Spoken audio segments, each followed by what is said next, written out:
స్వస్థతశాల ఇది నా యేసు నివసించశాల బెతెస్దా స్వస్థతశాల ఇది నా యేసు నివసించశాల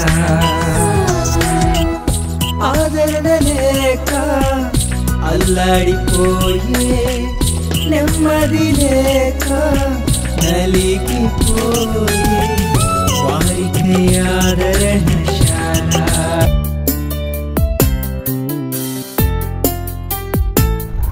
దేవునికి వందనాలు, అయ్యగారికి అమ్మగారికి వందనాలు.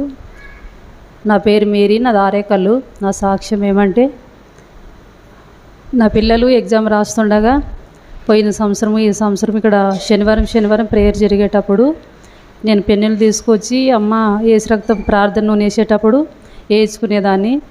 పాప పోయిన సంవత్సరం ఈ సంవత్సరం మంచి మార్కులతో ఇంటర్ కంప్లీట్ అయ్యి మంచి మార్కులతో పాస్ అయింది. 920 మార్కులతో మంచిగా పాస్ అయింది. అమ్మకి ఫోన్ చేసి ప్రార్థించమని అడిగినప్పుడు కూడా ప్రార్థన చేసింది. దేవుడు సాక్ష్యం చెప్తానన్నప్పటికీ మా ఇంట్లో మా పిల్లల విషయంలో గొప్ప కార్యములు అద్భుతాలు చేశాడు. దేవునికి వందనాలు. పెద్ద పాప కూడా బీటెక్ 3rd ఇయర్ మంచి మార్కులతో పాస్ అయింది. ఇదే నా సాక్ష్యం. అయ్యగారికి అమ్మగారికి వందనాలు. దేవునికి స్తోత్రాలు. మీకు అందరికి వందనాలు. నా కొడుక్కి జాండీస్ అయిండే, చాలా సీరియస్ అయినాయి. 2 తెల్ల పత్రికలు పసుపు కలర్ 2 అయినాయంట. దేవా తండ్రి నీవు బాగా చేస్తే సాక్ష్యం చెప్తానంటే అమ్మగారికి చెప్పినాను. అమ్మగారు ప్రార్థన చేసినారు. అమ్మ ప్రార్థన ద్వారా అయ్యే ప్రార్థన ద్వారా దేవుడు నా కొడుకుని బాగు చేసినాడు. బాగు చేసిన దేవునికి స్తోత్రాలు. అయ్యగారికి అమ్మగారికి వందనాలు. మీకు అందరికీ వందనాలు. ముందుగా దేవునికి వందనాలు, అయ్యగారికి అమ్మగారికి వందనాలు. ఇక్కడ వచ్చిన అందరికీ మీకు వందనాలు. నా పేరు రోజమ్మనే, మా ఆయన పేరు మార్కు. మాది కప్పటి గ్రామము, ఆదోని దగ్గర.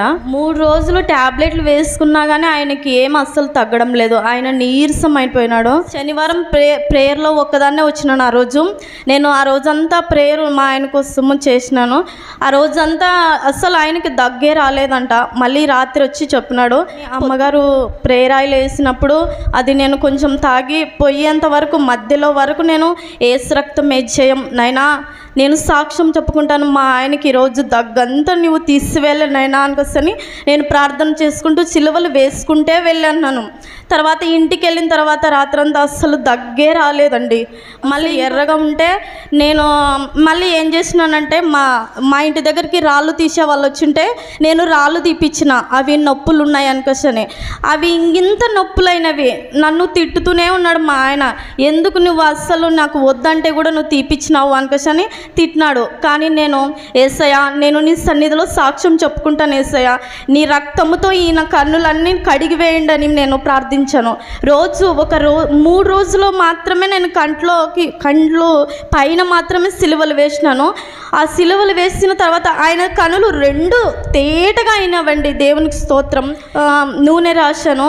దేవుడు స్వస్థతను దయచాడు. ఎంత నీట్గా అయినవంటే అంత నీట్గా అయినవి. దేవునికి వేలాది వందనాలు, కృతజ్ఞత స్తుతులు చెల్లిస్తున్నాను. ఆయన చేసిన ప్రతి మేలులకై నేను వేలాది వందనాలు చెల్లిస్తున్నాను. అనిత, మా ఊరు కోసిగి. నా సాక్ష్యం ఏమిటంటే గత 2 నెలల క్రితం మా చిన్న బాబుకు జ్వరం వచ్చింటే చూపించినాం. హాస్పిటల్కి చూపించినా కూడా తక్కువ కాలేదు. ఇంకా నేను ఈ పరిస్థితి ఏం బాగలేదు, ఎలాగైనా సరే నేను అమ్మతో ప్రేయర్ చేయించుకుంటానని అమ్మతో ప్రేయర్ చేయించుకున్నాను. ప్రేయర్ చేయించుకున్న వెంటనే అమ్మ 3 చుక్కలు వేసి ఒళ్ళంతా పట్టించమ్మా ఏం కాదని కాశనింది. అలా ప్రేయర్ ఆయిల్ పట్టించిన 1 గంట కల్లా జ్వరం అంతా విడిచింది. ఇదే నా సాక్ష్యం. అందును బట్టి దేవునికి వందనాలు. ప్రార్థించిన అమ్మగారికి అయ్యగారికి వందనాలు. ఇంకో సాక్ష్యం ఏమిటంటే మా సేతుకి అంటే మా తమ్ముని కొడుకు విపరీతమైన జ్వరము, దగ్గు వచ్చింది. అమ్మతో ప్రార్థన చేయించుకుంది. అమ్మ ఏడుస్తూ ఉంది. నేను మనసులో వెంటనే నువ్వేం బాధపడొద్దమ్మా, నిశ్చయముగా నీ కన్నీళ్ళు దేవుని చెంత చేరుతాయని నా మనసులో అనుకున్నాను. అమ్మతో ప్రార్థన చేయించిన వెంటనే జ్వరం బాగైంది. ఇదే నా సాక్ష్యము. ప్రార్థించిన అమ్మకు అయ్యగారికి వందనాలు. నా పేరు సజీవమ్మ. నా సాక్ష్యం ఏమంటే నా కుమారునికి వివాహం చేయాలని అనుకునింటి. అంటే నా కుమారుడు నేను వల్ల అనకసని అంటుండే. అంటే తండ్రి అమ్మగారు చెప్తే అమ్మ ఏం కాదులే అమ్మ, నువ్వు ఎందుకు భయపడతావు, అప్పుడే దేవుడు మారుస్తాడు, ఆ పిల్లోడు మామూలే అంటుంటుంటాడు, ఆ పిల్లోడిని మాటలు ఏం పట్టించుకోవద్దు, దేవుడు మార్చి ఆ పిల్లోడే నేను చేసుకుంటానని అప్పుడే చెప్తాడు అని కాసని అమ్మ నాకు చెప్పింది. ఒక 2 నెలల కిందట నా కుమారుడు ఒప్పుకున్నాడు. సరేలే అమ్మ చేసుకుందాంలే, ఎక్కడన్నా మరి బుడకండి అని కాసని అన్నాడు. అంటే అని పాస్టర్ అమ్మకి చెప్తే సరేలే అమ్మ ఇంతకంటే గొప్పది ఇంకేముంది అని కాసని అమ్మ సంతోషపడింది. చాలా అద్భుతంగా దేవుడు చేస్తాడు, ఆ కుమార్ని చేసి చూపిస్తాడు అని కాసని నాకు అమ్మ ధైర్యం చెప్పింది. ఒకే మాటతో ప్రార్థన చేసుకొని నీ శాలలో నేను సాక్ష్యం చెప్తాను, నా కుమారునికి ఏమి జరగనట్ల నా కుమారునికి నువ్వే తండ్రి చిత్తం ఎట్లనే చేయని నేను అనుకొని అమ్మకి చెప్పినాను. అది అని ఆ తండ్రి ఫోన్ చేసి మేమిస్తాము అక్క, మీరు రేపు రాండి, మేము ఇస్తామని కాసని ఫోన్ చేసినారు. దేవుడు ఎంత అద్భుతం చేసినాడు చూడండి, ఎంత గొప్ప కారణం చేసినాడు. అప్పుడు ఎంతో మా ఫ్యామిలీ అంతా ఎంతో మమ్మల్ని సంతోషించి అమ్మగారు చేసిన ప్రార్థన, అమ్మగారు చేసిన ప్రార్థన వలన దేవుడు ఎంత కృప చూపించినాడు. ఇదే నా సాక్ష్యము. అయ్యగారికి అమ్మగారికి వందనాలు. నా ఊరు గుడికెళ్ళు. నా పేరు రాజమ్మ. నా సాక్ష్యం ఏమంటే పోయిన నెలన నా అల్లునికి పెద్ద అల్లునికి బూదూరు ఆయనకి కిడ్నీలు ఆపరేషన్ అయింది.